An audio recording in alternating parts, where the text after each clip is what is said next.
السلام عليكم، عاملين ايه؟ اخباركم ايه حبايب قلبي؟ اخواتي الغاليين عليا، تعالوا افطروا معايا. بتاكلي ايه كده يا زوزة؟ باكل سندوتش فراخ يا ولاد وكوبايه شاي. انا قلت اعمل لكم مقدمه لان نسيت اعملها في الفيديو. بصوا روتين جامد النهارده والله. جبت لحمه يا ولاد، روتين اللحمه يا ولاد، كلكم شجعوني وحطوا لايك.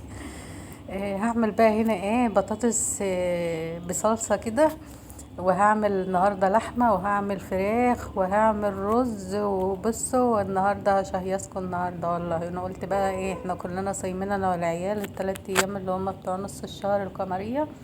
فقلت بقى ايه، اعمل لهم بقى حاجات حلوة كده النهاردة واشجعهم بقى. عملت لهم اللحمة، ايه اللحمة مسكتها شوحتها كده الاول ببصلاية وفص توم وطماطمية كده حلوة، وقطعتها ورق لورا وحبهان، وقمنا مشوحهم كلهم مع بعض كده لما اللحمة اديتها صدمة يعني كده. بعدين قمت حاطة عليها المية المغلية، حاطة عليها المية المغلية علشان ما تكشش معايا. حمرت برضو هنا فصين توم وبصلة صغيرة كده حلوة، وحطيت عليها بقى عشان هعمل البطاطس. حطيت عليها الطماطم، فرمتها في الخلاط زي ما انتم شايفين، ويا دوب البصلة بس تصفر كده.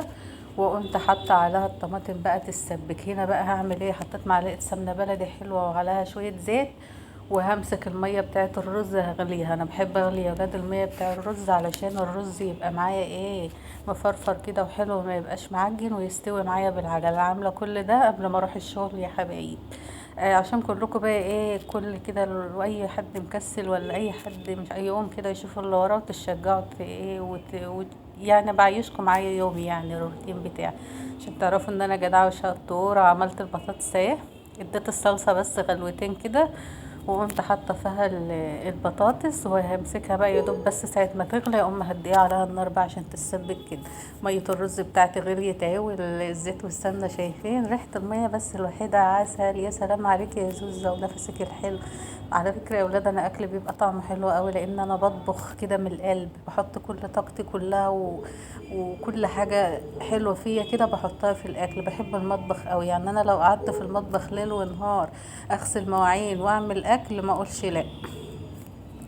هنا بوريكم بقى ان الرز بتاعه هو بيتطبخ، والبطاطس بتاعتي اهي بدأت تغلي، واللحمة بتاعتي بتغلي. وهنا بغلي مية بقى ايه للفرخة بتاعتي الحلوة. حطيت في المية بتاعت الفرخة، انا برضك ساعات بحب اشوح الفرخة، بس قلت اغلي لها المية النهاردة يا زوزة كده علشان ايه، الوقت كان اتأخر وعايزة اروح الشغل وعايزة اخلص قبل ما امشي.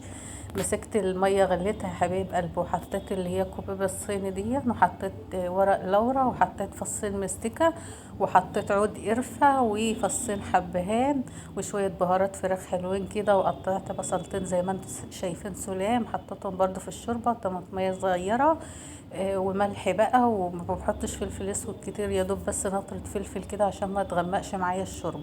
والف هنا والشفا على قلوبكم. كان نفسي بقى اصور لكم الاكل، بس انا بقى مشيت رحت الشغل. والاكل ده بقى عشان احنا كلنا صايمين، هاجي بقى اسخن بعد مروح من الشغل ان شاء الله. اما نيجي نفطر المغرب هغرب بقى هغرب بقى الاكل ده واحمر بقى واجهز. فانا بس جهزته كده وطبخته قبل ما اروح الشغل. السلام عليكم.